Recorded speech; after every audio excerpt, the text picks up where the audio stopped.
Hi, I'm Aaron Laughlin.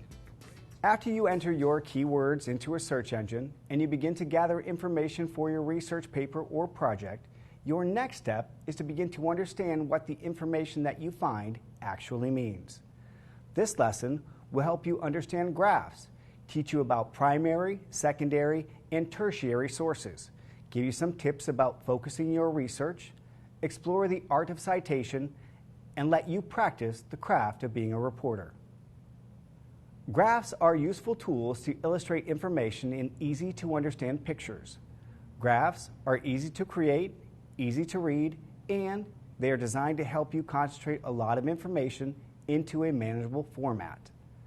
After being created, they can simply be edited into your research paper or multimedia research project at appropriate places.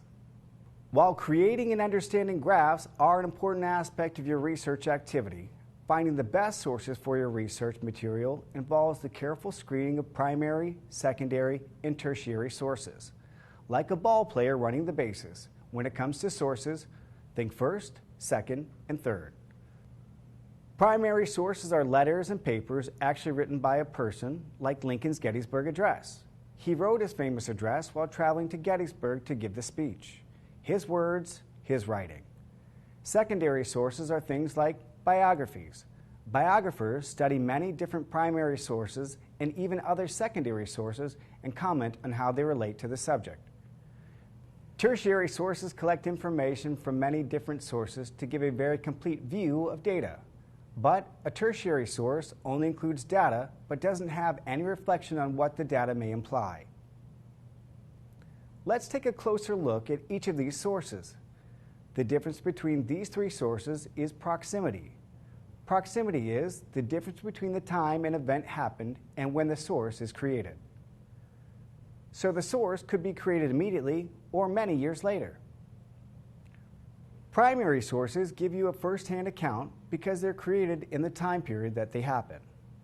These can be interviews, letters, photos, speeches, or artifacts, things like Civil War uniforms or medical instruments.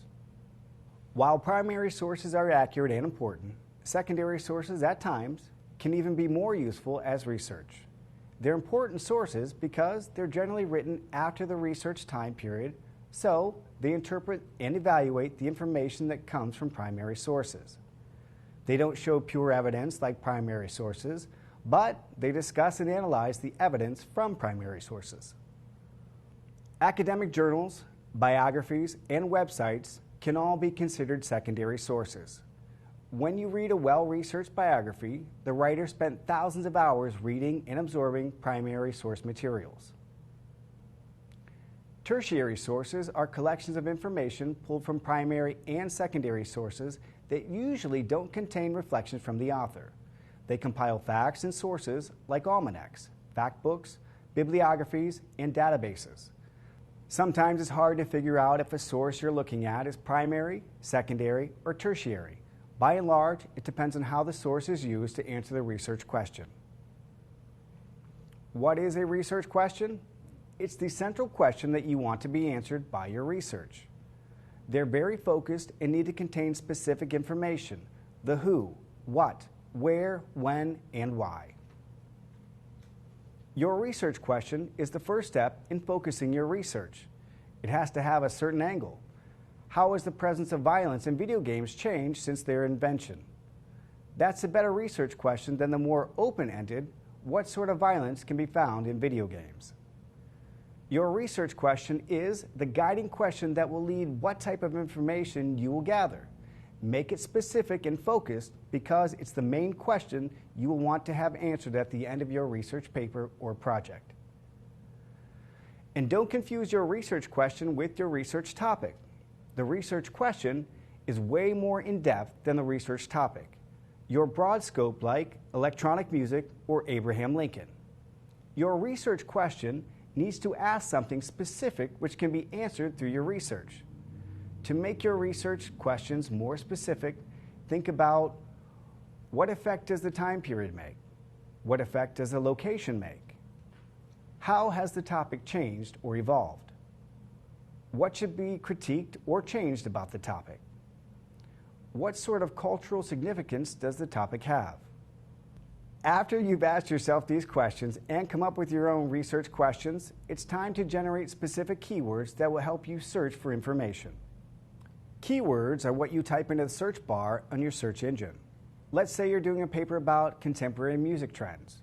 Then you type in the words like music culture, youth culture, 21st century, hip-hop, and the list goes on.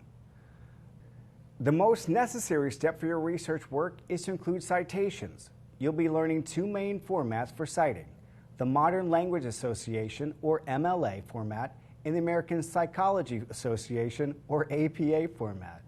APA format is mostly used for research papers that are scientific in nature, while MLA format is mostly used for research papers based in the humanities, like English, art, and history. Citations give you credibility and prove that you've done the research and are informed about your subject. They also give other people recognition for what they've done. They're giving credit where credit is due. Citations are how readers check the content of a quote and validate the accuracy of the information. And, most important, citations are vital to avoid plagiarism, taking credit for someone else's work or ideas. You will soon be putting all of this to work as you act as a reporter, conducting interviews about a topic of your choice and using secondary sources to support the story that you research on the internet. I'm Aaron Laughlin.